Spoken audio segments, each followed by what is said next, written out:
When you were on Fox News, you had a little rant about money printing and how Bitcoin can save the world.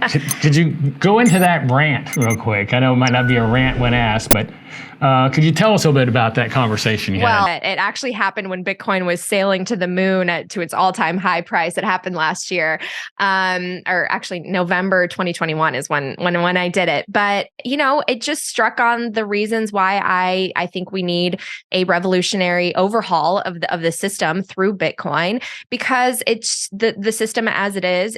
It's unfair. It's broken. It's manipulated. We have no real price signals. We don't have real interest rates. Nothing is based on the free market. It's based on, what government bureaucrats tell us it is. They set the price of money. And what's unfortunate is because of how our education system works to reinforce that broken system, so many people don't even understand what money printing is and how it impacts them. I read something on Instagram the other day, and I found it so sad and interesting, but it was a good example of what I think the greater population feels or it understands rather of the financial system. And it basically said, if you put a certain amount of money into the S&P 500 in this year, you would be a millionaire by now. And so it was showing the trajectory of the S&P.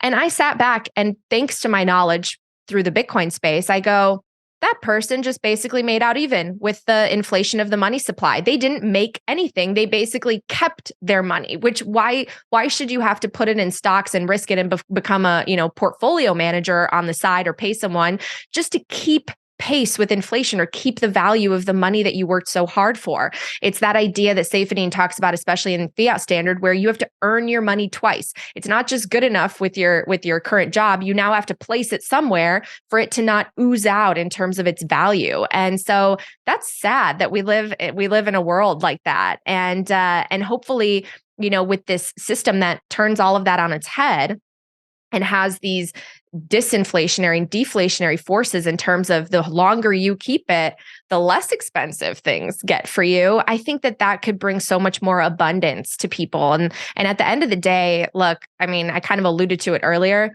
We all want the same thing. I don't think that most people aspire to be Jeff Bezos and have yachts all over the world. I think most people just want to take care of themselves and their families and provide, a comfortable living and be able to have some nice experiences, take a nice vacation every single year, but be able to provide for their kids, send them to a good school and be able to retire. And today, that's no longer very easy, even in the land of opportunity. So yes, it's better here than in so many places, but we shouldn't pat ourselves on the back when we're sliding, downwards in terms of the affordability and prosperity of this nation. And that's what I think we are doing. So Bitcoin provides a lot of hope that could potentially change. And we have many hurdles ahead. And I think this isn't a transition that will happen easily. I think it will take decades, but I do see it as one of hope and abundance as opposed to scarcity. Yeah, I love coming to BitBlockBoom because it's like Mecca for Bitcoiners. Like everybody here is like part of the hardcore inner sanctum. You just have these conversations with everybody where you can see it in their eyes that they believe the same things that you believe. You come to BitBlockBoom once, you're going to come every year.